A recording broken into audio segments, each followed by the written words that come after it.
EA is firing more staff right before the $55 billion Saudi buyout closes, because nothing says we value our people like trimming them off the balance sheet 8 days before the long stop date. This is the third round of 2026, and the part nobody on stage will say out loud. This is what a leveraged buyout looks like the week before it closes.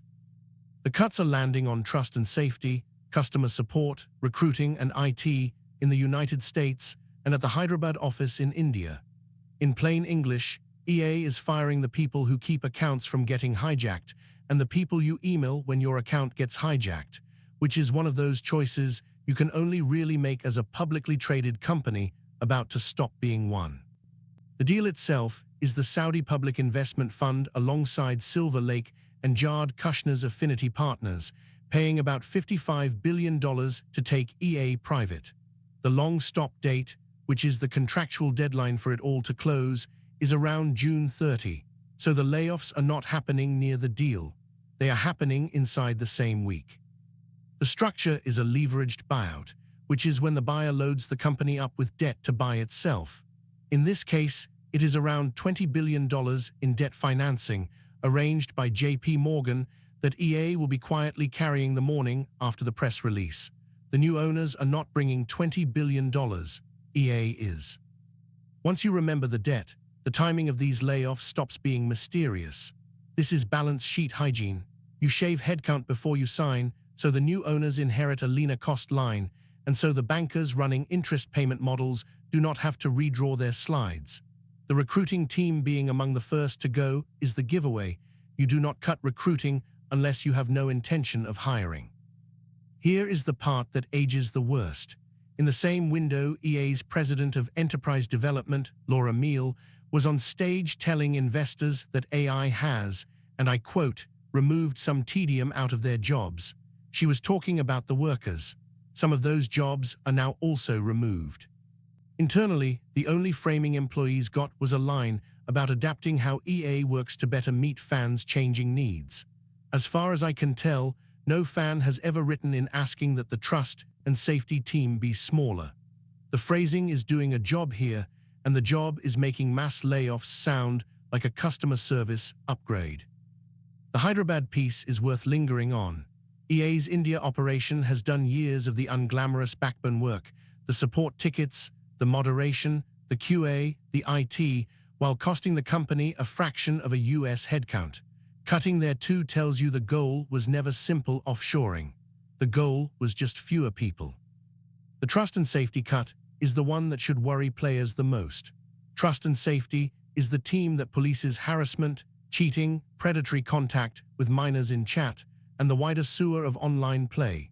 Shrinking that team across EA's live service catalog, which includes some of the largest player bases on Earth, is a decision that will be tested in headlines later this year. This is also not the first 2026 cut.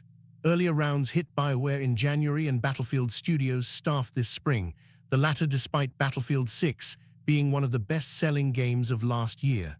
There is a clear pattern. Doing your job well at EA right now does not protect the seat from under you. The new owners are not buying performers, they are buying a number.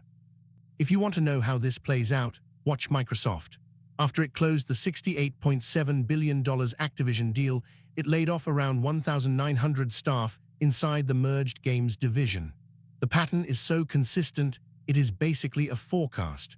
The Saudi consortium will close this deal, issue a memo about long-term creative health, and then announce something larger than what you saw this week. The last regulatory hurdle is the European Union, with an antitrust decision due July 22. Shareholders already approved the deal in December.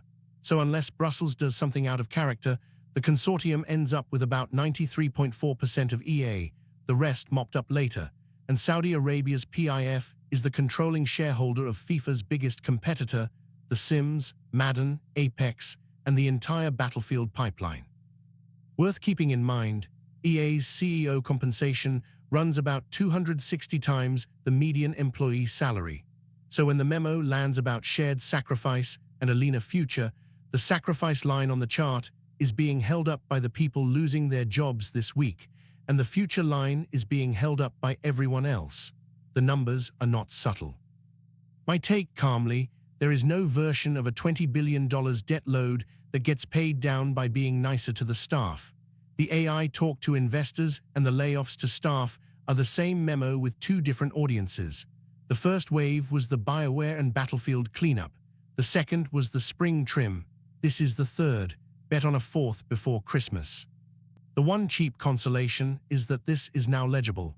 When you see the press release about creative independence after the deal closes, you can read it next to this week, when EA cut the safety team and bragged about AI to investors in the same breath. The story is already on the page. The only thing left is the closing date. That's your patch notes for today. Subscribe so you don't miss daily gaming news.